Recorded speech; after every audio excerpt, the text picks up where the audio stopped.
마침내 올 것이 왔습니다. 우리나라 영화사상 최고의 흥행작인 명량의 뒤를 이어 한산 용의 출연이 개봉한 겁니다. 노량 죽음의 바다까지 이순신 장군의 큰 전투 셋이 전부 영화로 나온다는 건 기념비적인 일입니다. 그리고 그 역할을 수행하는 김한민 감독의 고민과 무게도 생각해 볼 만합니다. 일찌감치 3부작이 정해진 상황에서 후속작이 나오는데 8년이라는 시간이 흘렀던 건 그만큼 이 영화를 만드는 데에 부담이 심했다는 뜻일 겁니다. 솔직히 말하면 저는 명량을 그리 좋아하지 않았습니다. 명량이 해전을 그리는 방식, 당시 민초들을 반영한다며 신파를 남발한 것, 우리 후손들이 우리가 고생한 걸 알까? 같은 괴상한 대사에 그게 진행 방식에 이르기까지 저는 명량을 결코 대단한 작품이라 생각하지 않습니다. 하지만 이순신이라는 인물의 고뇌를 드러낸 최민식의 카리스마는 엄청났고 임진왜란사에서 가장 처절한 전투를 그야말로 세계 해전사의 길이 남을 대전을 치러내는 이순신의 분전을 그려냈기에 이 영화는 비할 바 없는 흥행을 하게 되었다는 것이 제 의견입니다. 그렇기에 한산 용에 출연해서 비슷한 걱정을 하지 않을 수 없었습니다. 일단 배우들이 바뀌는 것도 그렇고 전작에서 지적된 것들이 얼마나 바뀌었을까? 아니 바뀔 수는 있는 걸까? 하는 의문이 들었기 때문이죠. 아무리 일각에서 이런 부분이 아쉽다는 식의 지적이 들어온다고 하더라도 무려 1760만 관객을 모은 영화를 연출한 감독인데 자신의 방식을 쉽게 바꿀 수는 없으리라고 본 거죠. 하지만 제 우려는 그야말로 기우에 불과했습니다. 한산 용의 출연은 전작인 명량에 비해서는 훨씬 나은 작품입니다. 여전히 아쉬운 지점들은 있지만 그럼에도 이 정도로 비판을 수용하고 자신을 변화시킬 수 있는, 그래서 더 진화할 수 있다는 건 대단한 일입니다. 아무나 할 수 없는 일이라고 저는 생각합니다. 우리 역사에서 성스러울 성인 성자가 붙는 인물은 찾아보기가 힘듭니다. 굳이 말하자면 신라 때 김유신 정도가 성신으로 불리는 걸 볼 수 있죠. 거기에 성웅이라는 표현은 충무공 이순신 한 사람에게만 허락되는 표현일 겁니다. 임진왜란 최초로 승전을 올린 사람이 이순신입니다. 그리고 노량해전에서 임진왜란의 마지막 전투를 치른 사람도 이순신입니다. 물론 임진왜란은 무수히 많은 병사들과 장수들의 영웅적인 행적과 희생, 그리고 무엇보다 의병이 들불처럼 일어나 나라를 지킨 왕의 전쟁이 아닌 민초들의 전쟁이라 봐야 할 정도지만, 전쟁의 판도와 전투의 중요도로 보자면 임진왜란에서 우리가 승리할 수 있었던 것은 이순신에서 비롯되어서 이순신으로 마무리되었다고 봐도 과언이 아닐 겁니다. 알면 알수록 대단한 역사의 안배가 아닌가 하는 생각이 들 정도로 이순신은 마침 조선이라는 나라가 휘청거릴 때 가장 필요한 순간에 존재하고 있었습니다. 영화 한산 용의 출연 리뷰입니다. 이제부터는 치명적인 스포일러가 포함되어 있습니다. 감상에 주의하시기 바랍니다. 놀라지 않을 수 없습니다. 우선 영화의 장점부터 말해야겠습니다. 전작에서 무수히 지적된 오류들이 이 영화에서는 대부분 개선되었습니다. 물론 여전히 고중 부분에서는 오류도 많이 보이고 실제로 저건 좀 아니지 않나 싶은 부분도 있었지만 명량에 비해서는 좋아졌죠. 물론 한산도 대첩에서 일본군이 대포를 쏜 기록이 없다거나 이순신 장군이 입은 두정갑의 상태라든지 몇 가지 지적할 부분이 없는 건 아니지만 나아졌죠. 거기에 신파가 줄어들고 불필요한 장면이 사라졌으니 어찌 괄목할 만한 성장이 아니겠습니까? 거기에 뛰어난 부분은 더 많아졌습니다. 일단 명량에 비해서 훨씬 더 발전한 촬영이 눈에 들어옵니다. 영화 초반 사천해전을 회상하는 장면, 이순신 장군이 총을 맞았던 바로 그 전투를 그릴 때도 전투가 벌어지는 배 위에서 그리고 외부에서 나아가서는 부감으로 찍은 장면들이 어우러지는 것은 정말 장관이었습니다. 그리고 이러한 촬영은 영화 후반에 더욱 빛을 발합니다. 뒤에서 한 번 더 언급하겠지만 배에서 전투를 벌이는 해상전을 이렇게 눈에 잘 들어오도록 연출한 것은 대단한 성과입니다. 그냥 이런 연출을 가능하게 했다는 면에서 김한민 감독은 인정을 받아야 하고 칭찬을 받아야 합니다. 촬영에 참여한 모든 사람들이 대단한 일을 해냈습니다. 적어도 전투 장면에서의 연출, 더 나아진 촬영, CG 등의 기술이 크게 발전해서 전작을 압도하는 박진감을 만들어낸 것만큼은 인정하지 않을 수 없죠.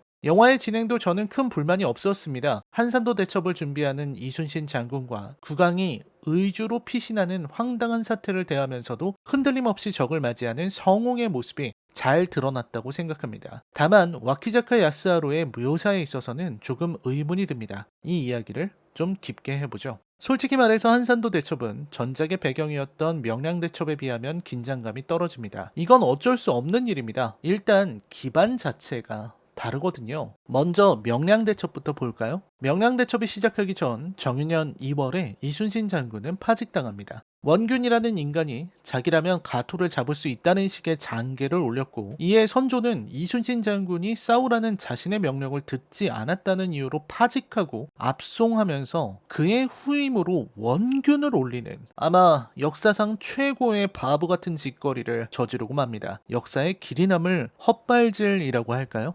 이에 이순신 장군은 옥고를 치르고 백의종군하는 등 많은 고초를 겪습니다. 이로 인해 알아눕기를 여러 번 할 정도라 하였으니 이순신 장군은 부글부글 끓는 속만큼이나 몸도 상했을 것입니다. 찢어 죽여도 시원찮을 원균에 의해서 파직당한 것만으로도 창자가 끊어질 만큼의 고통일 텐데, 그 원균이라는 작자는 자신의 능력을 과신한 채 자기가 무슨 이순신이라도 되는 줄 알고 날뛰다가 칠천량 해전에서 역사적인 대패를 기록합니다. 얼마나 심각한 대패였냐면, 그동안 이순신 장군이 소중하게 키워놓은 백전백승을 자랑하던 정예 수군이 한순간에 소멸해버릴 정도였습니다. 그런 상황에 선조는 운이 없었느니 과인이 무슨 할 말이 있겠냐느니 헛소리를 늘어놓으면서 이순신 장군을 풀어주고 덜러덩 삼도수군 통제사에 다시 앉힙니다. 남은 병사들이나 전선은커녕 수군 자체가 소멸했는데 그 사라진 수군의 우두머리에 앉히고 알아서 하라고 맡긴 겁니다. 이순신 장군의 상황이 극도로 어렵다는 건 잘 알 수 있습니다. 거기에 명량해전에는 일본의 배도 더 커지고 일본 수군의 병력도 많았습니다.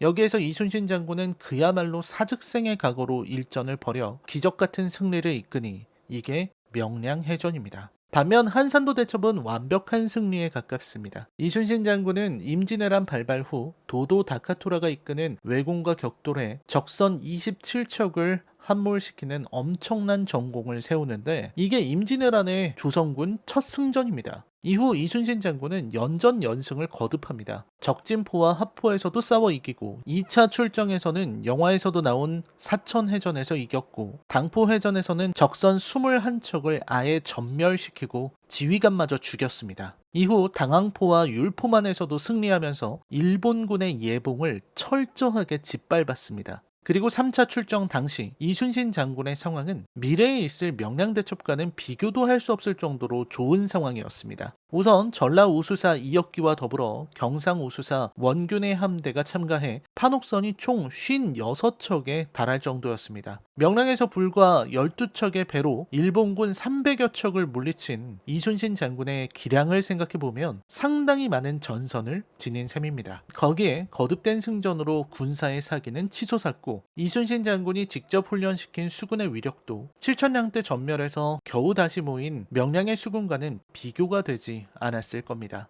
그렇기에 한산도 대첩에 세계 해전사에 어울리는 완벽한 승리가 가능했던 것이죠. 이러다 보니 긴장감을 조성하기 위해 많은 장치가 동원되지 않을 수 없습니다. 그 가장 쉬운 예는 와키자카를 띄워주는 것이죠. 그리고 전작에서 왜 나왔는지 궁금했던 임준영과 정씨 부인의 이야기로 긴장감을 만들어 보려 시도했습니다. 다소 무리하긴 했지만 거북선의 설계도를 훔치는 장면도 넣어서 와키자카 야스하루의 왜군이 뭔가 준비할 것이라는 암시를 주는 것도 성공했다고 생각합니다. 와키자카를 더 유능하고 더 신중한 인물로 만들고자 하는 시도는 이해할 수 있습니다. 와키자카는 시즈가타케의 7본창이고 해전 경험도 있는 인물이기에 이순신의 호적수 후보로는 손색이 없습니다. 도도 다카토라는 시작부터 이순신에게 당했으니 한산도 대첩의 상대측 대장이었던 와키자카는 좋은 선택이죠. 그렇기에 와키자카는 처음부터 보카이센이라 불리는 거북선의 공포를 파헤치려 애를 씁니다.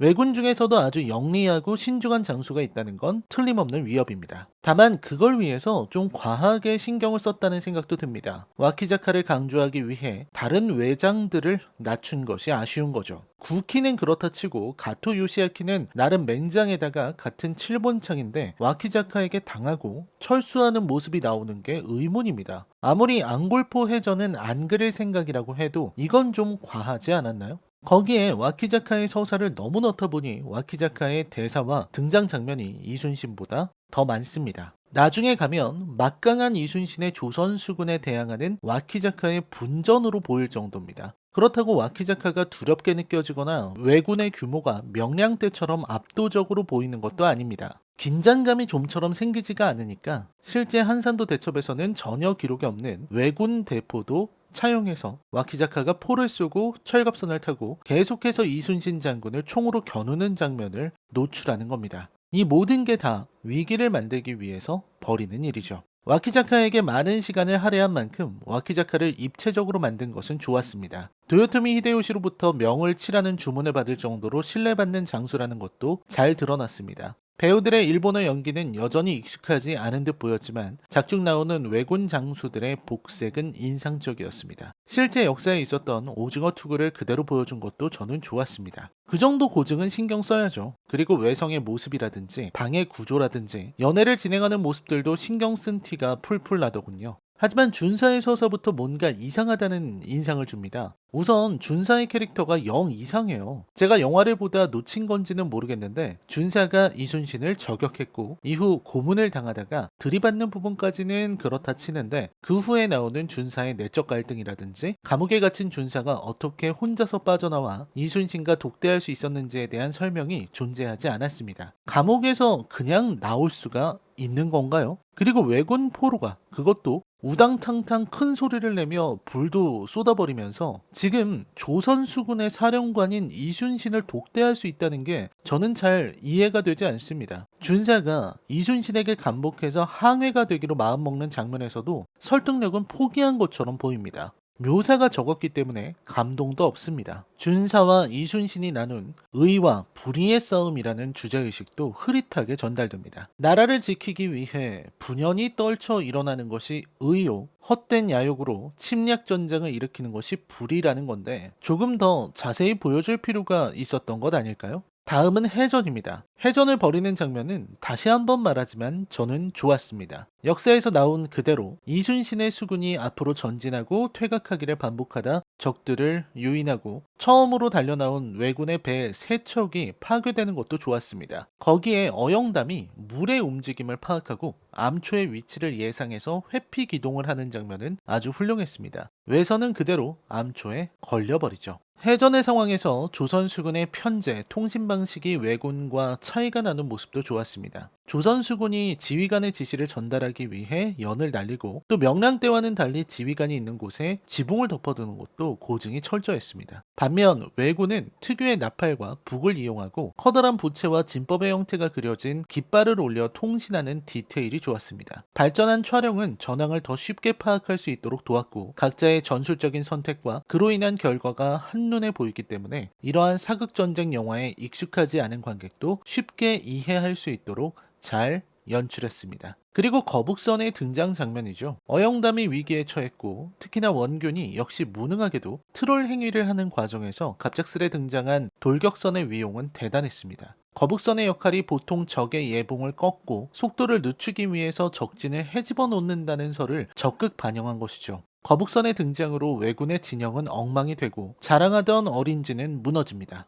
이때 왜군 한복판으로 침투하는 거북선의 모습은 거의 기병 돌격의 짜릿함을 보는 것 같았습니다. 보는 순간 가슴에서 벅차오르는 감정이 느껴졌습니다. 거북선 뽕에 취한 거죠. 거기에 김한민 감독은 여전히 논쟁거리인 거북선의 구조에 대해서 2가지 안을 다 취합니다. 나대용은 신식 거북선인 2층 거북선을 가져오죠. 3층 거북선이 강력하지만 측면이 약하고 용머리가 충파에 적합하지 않다고 하자 나대용은 2층 구조로 만든 데다 충파를 위해 거북선의 용머리가 안으로 들어가도록 설계했습니다. 그 결과 2층 거북선은 그야말로 어마어마한 위력을 보여줍니다. 물론 임진왜란 1592에서 나온 것과 유사하기는 하지만 좋은 표현이었습니다. 와키자카의 멍청함도 돋보였습니다. 와키자카는 이순신의 하객진을 비웃으면서 미카타가하라 전투 때 다케다 신겐의 기병 돌격을 예로 듭니다. 사실 하객진을 비웃은 건 불멸의 이순신에서도 그랬던 건데 지금 와키자카는 엄청난 착각을 하고 있는 거죠.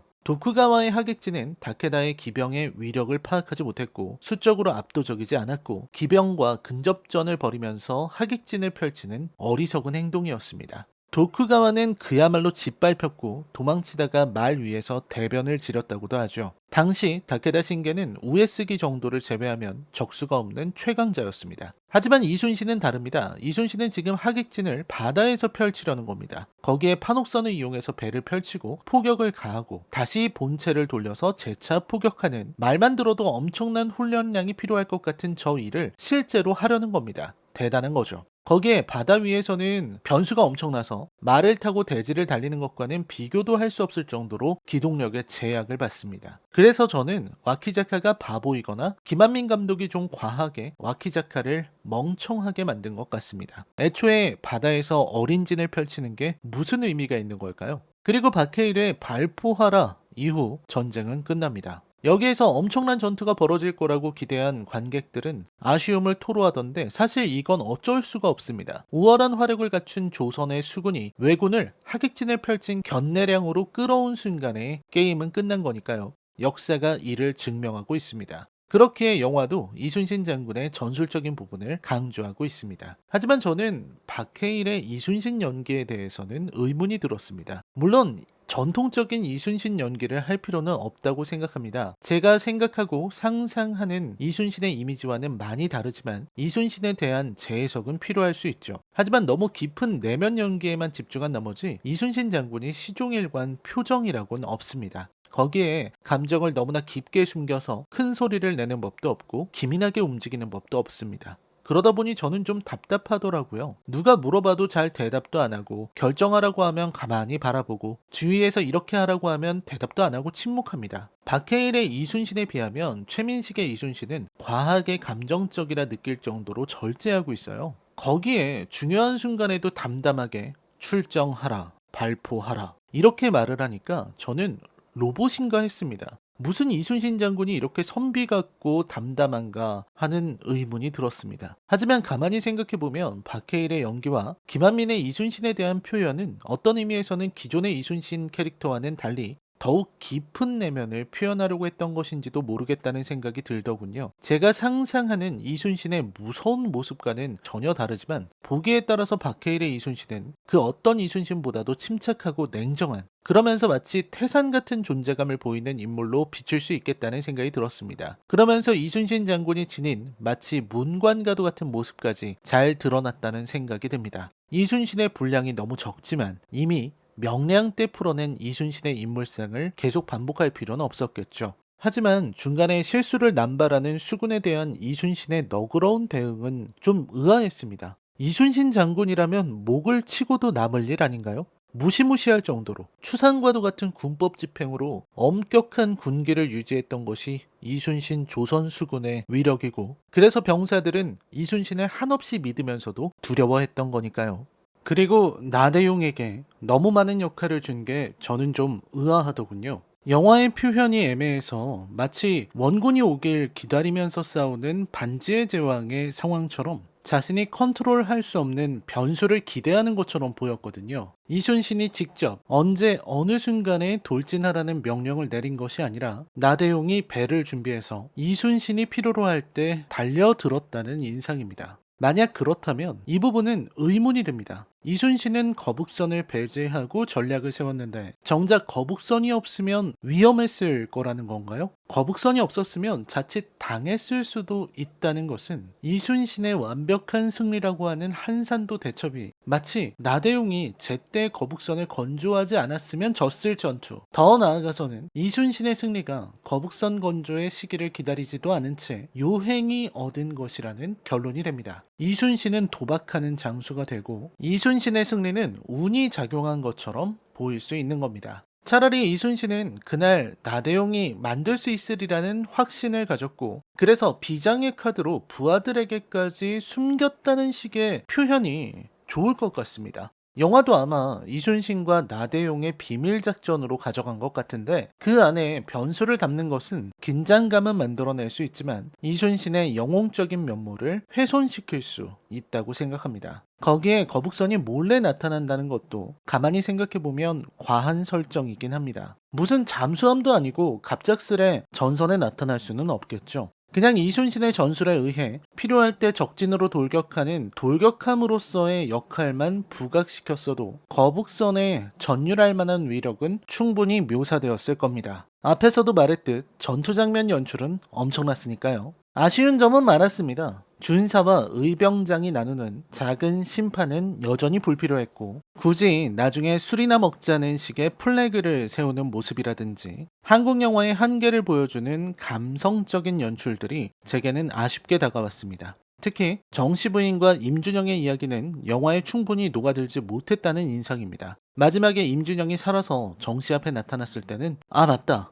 저 친구가 있었지? 하고 챙기고 넘어가려는 듯 그게 진행에서는 완전히 빠져 있었거든요. 그리고 와키자카 야스하루가 화살 맞고 무인도에 숨어서 꾸역꾸역 미역을 먹으면서 연명하는 그 처절한 생존기가 나오지 않은 것도 아쉽습니다. 어째서 와키자카가 명량에서 이순신이라고 하면 그렇게 움츠러들고 두려워하는지를 설명할 수 있는 좋은 장면이 될 수 있었을 텐데 아마 그게 구성상 사족이라 여긴 모양입니다. 저는 전반적으로 영화에 만족했습니다. 하지만 이 영화의 흥행은 전작처럼 되지는 않을 겁니다. 국뽕과 신파가 적기 때문입니다. 명량을 본 사람들은, 그리고 감동받은 사람들은 좋은 영화라서 감동을 만들어내는 작품이라서 본 게 아닙니다. 감성을 자극하고 애국심을 고취하고 익숙한 신파로 버무린 그런 영화를 원했던 것이라 생각합니다. 한사는 그런 면에서 국뽕과 신파라는 강력한 조미료를 전작에 비해 자제했고, 그러다 보니 자극적인 맛은 심심해졌을 겁니다.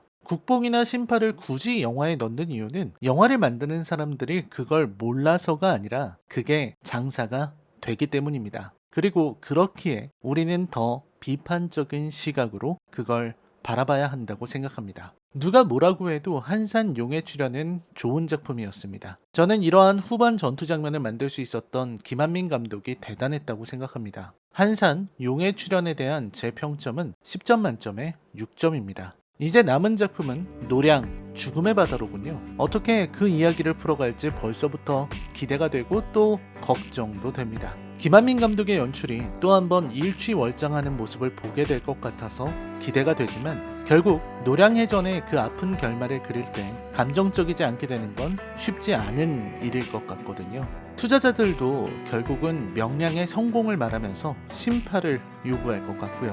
아참, 저는 이 영화의 원규는 좀 잘못되었다고 생각합니다. 영화에서 아주 야비하고 무능하게 나왔기는 하지만 실제의 원규는 그보다 100배는 못한 인간 쓰레기였습니다. 쓰레기만도 못한 버러지를 사람처럼 보이게 만든 부분은 실망스러웠습니다. 이순신 장군의 원균을 향한 경멸의 심정도 잘 드러나지 않아서 아쉬웠습니다. 라이너의 컬처 쇼크 영화 리뷰는 계속됩니다. 시청해주셔서 감사합니다.